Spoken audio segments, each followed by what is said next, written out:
Hey, call me Shape. And today I'm reacting to a video titled, Doctor Says Single Moms Are the Biggest Crisis to Black People. Let's get right into it. We as men think that modern women who want men with money, who go after their careers, and or have these unrealistic expectations are the biggest problems that we face when it comes to dating and relationships. And let me be clear, all those things are viable issues. However, one man thinks that this is the biggest crisis facing the Black community. There's a talk I have 3, and 3 may be dangerous. Oh no. See? You the problem. You's a problem. That's what it is, bro. 3 kids, 3 baby dangerous. You want my popcorn? Hell no. You have any kids? I do. Brace yourself.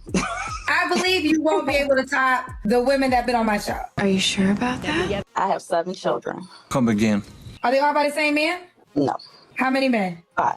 That's going to be a lot. Well, the right one will accept it all. Hell no. Don't we hear this all the time? The man I want, he's going to accept me the way I am. The guy I'm dreaming about, he's dreaming about me. Yeah, all right. Right one will accept it all. Okay. What's some deal breakers? Someone who is just doesn't have the stuff together. Do you hear yourself, woman? Yes, I had my first child at 13. I got pregnant at 13. Then I had another one at 15. Then popped another one at 16. Then 17. Then 18. 5 times. 5 times. 5 times. 19, and so on. Yes, I have 7 kids. I'm not ashamed of it. From 7 different men. A clean 7 by 7? And I'm currently pregnant right now with my 8th child. I beg your pardon? And that's by my food stamp plug. That helps me get $3,000 a month in food. Maybe I'm tripping, but the food stamp plug is just Uncle Sam, right? What are we talking about here? Oh, yes. I mean, I was young, but I don't care. She was young. I don't care. I love 7 kids, and I'm going to continue to have more. She finna be a whole 8 by 8. Potential without family at the center of their culture.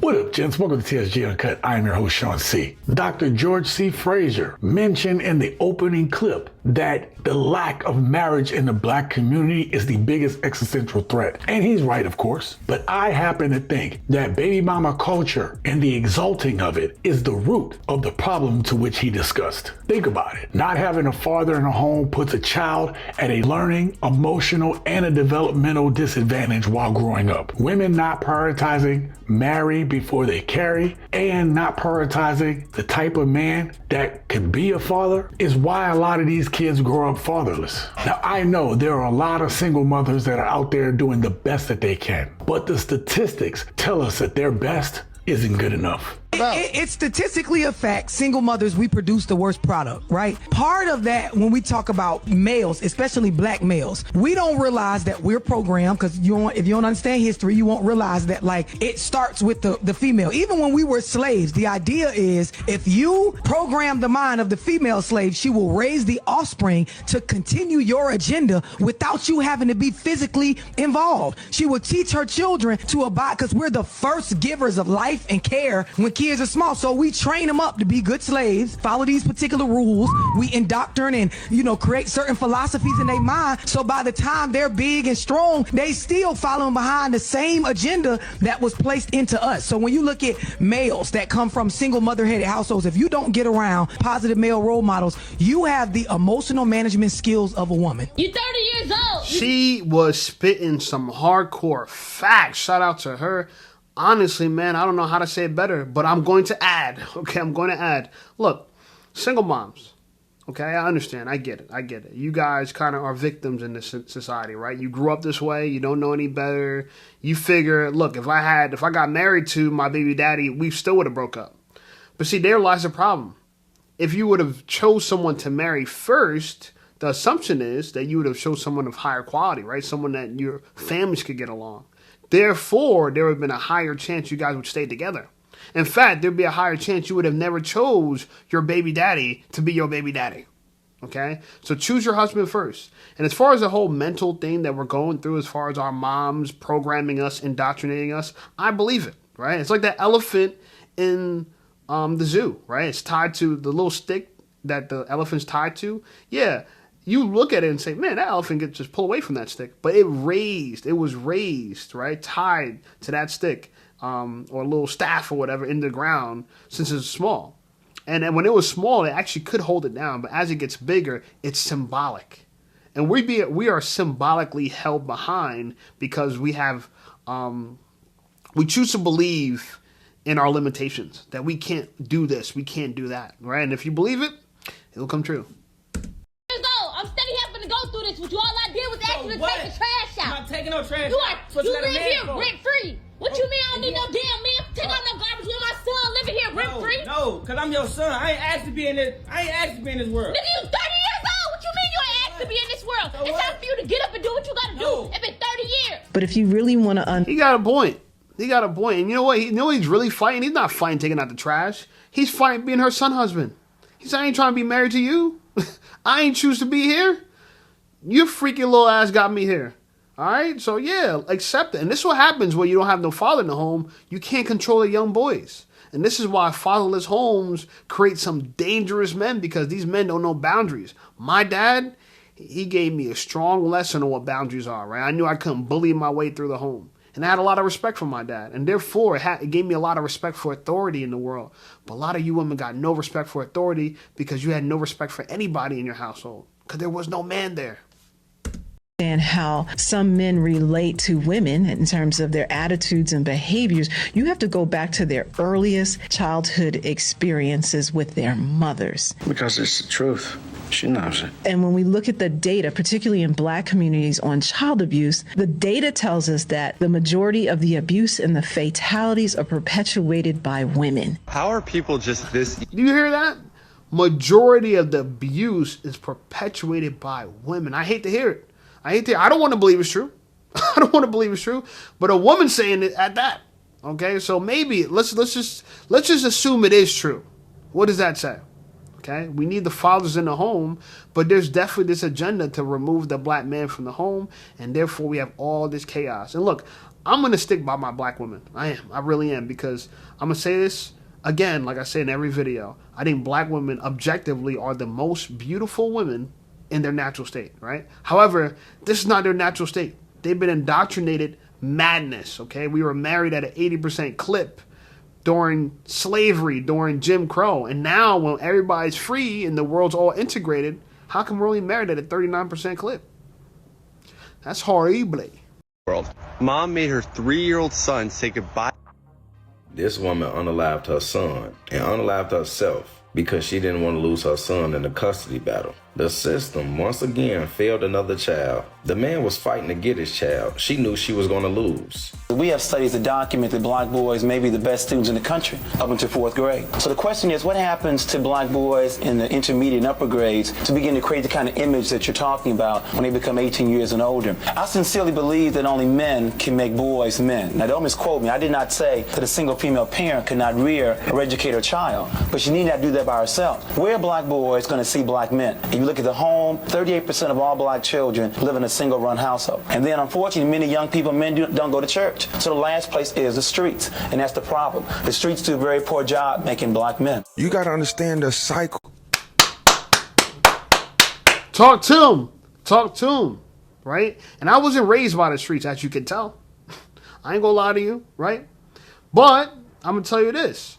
If you were raised by the streets, you know that you didn't see some productive Black men. You've seen some destructive Black men, but those are the only men you've seen, so that's what you think a man is, right? I seen my dad, he was productive, he earned well, he saved well, and I've never seen my dad struggle with money, ever. Like, I never seen my dad broke, I never seen my dad skimping for change, never. And I always thought to myself, if I want to be a man, I got to have my finances together, right? So respect to him. And all you young boys not growing up with men, you got to lean on, male figures that that are outside your immediate, proximity, right? Maybe teachers. If you play sports, maybe your coaches. These are some of the men that are respectable. But the streets, nah, man, we all know. One of my good friends, he's from the streets, and he always used to say, he was like, this ain't a lifestyle, this is a death style. It's not how you live, it's how you die. And that's realer than real.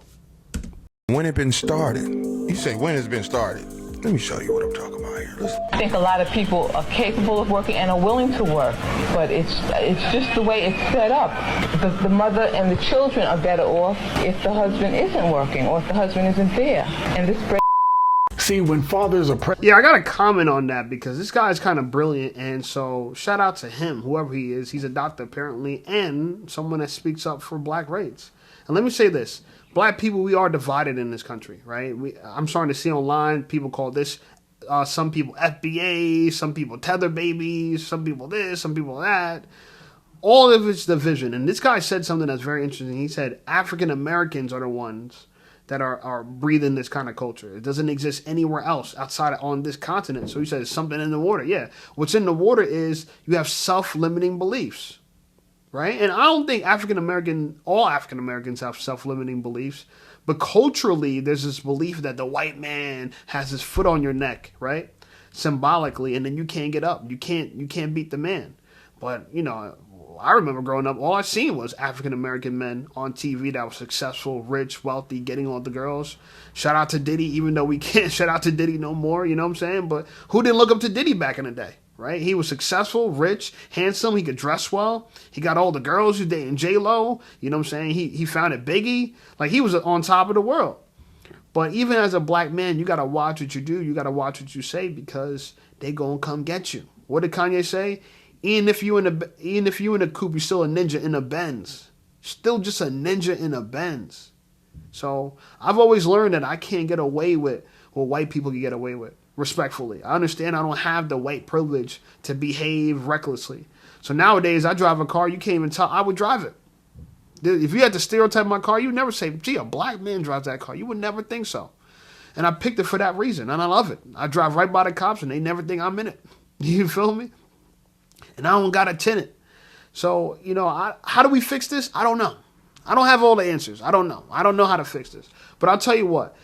There's a lot of pressure on women to change, respectfully and rightfully so. And I don't know how we're going to convince them to change. Because once you blame black women, they're going to point the finger at you. They're going to say, you're responsible too. I didn't make this baby by myself. What about the dad? He's a deadbeat. Shouldn't we raise him not to be a deadbeat? But ultimately, it's your choice, right? You don't have to give a deadbeat man kids, okay? Female selection is natural selection. And right now, women have been naturally selecting for Pookies and Ray Rays to be the ones that reproduce the men on this earth, okay? And it's sad because if you give Pookie and Ray Ray a seed, it's going to be another Pookie and Ray Ray, right? So this is the generational curse that we're talking about. Nowadays, I'm trying to tell black women, yo, date the nerd. Yeah, he's corny. Yeah, I get it. He don't got no game. A lot of black women hate if a man don't got no game, he can't seduce her. He's a loser. He don't get girls like that. You should be happy. That means he can't cheat on you because he don't got the options to.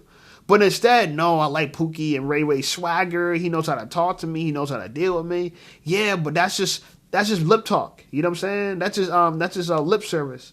You want a man that can walk the walk, not talk the talk. But women are seduced by their ears. AKA, they're seduced by people who got game spitters, right? Fast talkers. But we all know that those dudes are full of shit. You know what I'm saying? They're not full of nothing. They're not worth nothing. Some of the most valuable people don't got game. They can't talk that ish. So we got to dump that. Because it is impacting our wealth. See, when fathers are present in the home, then it's the father, the uncle, the brothers. It's their job to vet the men that are looking to marry their daughter, their sister, their niece. It's their job to make sure that that man is going to be an upstanding man, a good provider. But without men helping to check other men, we know that women are terrible at selecting men. And this ends up being felt by the children that they have. But women are even worse at giving other women advice. Listen, I don't know who needs to hear this. I agree that I'm going to make one comment on that. My sister, she chose a man very wisely. And I didn't even know how much my father and we impacted her decision. But she had men that she could look up to, right? She had men, so she found a man that was financially stable. He wasn't careless with his money, and reminded her of my dad and that security that she felt at home. And that's what she chose. And now she has a kid. Now they're married and they got 3 kids together and they got a beautiful home. So look, anybody could do this, right? And we're immigrants, right? If we could do it, you guys could do it too. Anybody could do this, right? But you definitely need a father in the home, whether you're FBA or whether you're tether baby, whatever you are, you definitely need a father in the home. Just because you have multiple baby daddies does not mean that you are less valuable. But that's a lie. It does not mean that nobody will date you, okay? It just means that you need to refine your dating standards, because there are men out there like this who will say to you that you are less valuable because you have multiple children with multiple men. But at the end of the day, men who do that, I really qualify them as my sisters. Shut the fuck up. You know, and it's sad because this is what continues this problem going on and on. This is what perpetuates it, is that we're trying to cope. We're trying to feel better. This ain't time to feel better. We need to feel bad. We need to feel awful because what we're doing is awful. Everybody wants to feel like a winner without doing what the winner did. You want to feel good about your body without putting that work in. I feel good about my body. You know why? Because I hit the gym for the last 5 years straight. It was a lot of heartache. It still sucks these days. You know what I'm saying? I was on the treadmill today for 20 minutes, 3 miles an hour at a steep incline. It was exhausting. I was breathing heavy and, and sweating all over the place. But this is what you got to do if you want to stay lean, stay healthy, stay active, stay fit, stay conditioned. Okay? Hard work is what brings you real freedom. Okay? Discipline is what gives you real freedom. Not coping, not making excuses. None of this is freeing us. All this is shackles against us. All right? And so that's my thoughts on it. I don't know what you guys take on it. Like the video, subscribe to the channel. Channel's blowing up. I appreciate you guys. Check out some of my other videos, and I'll see you over there.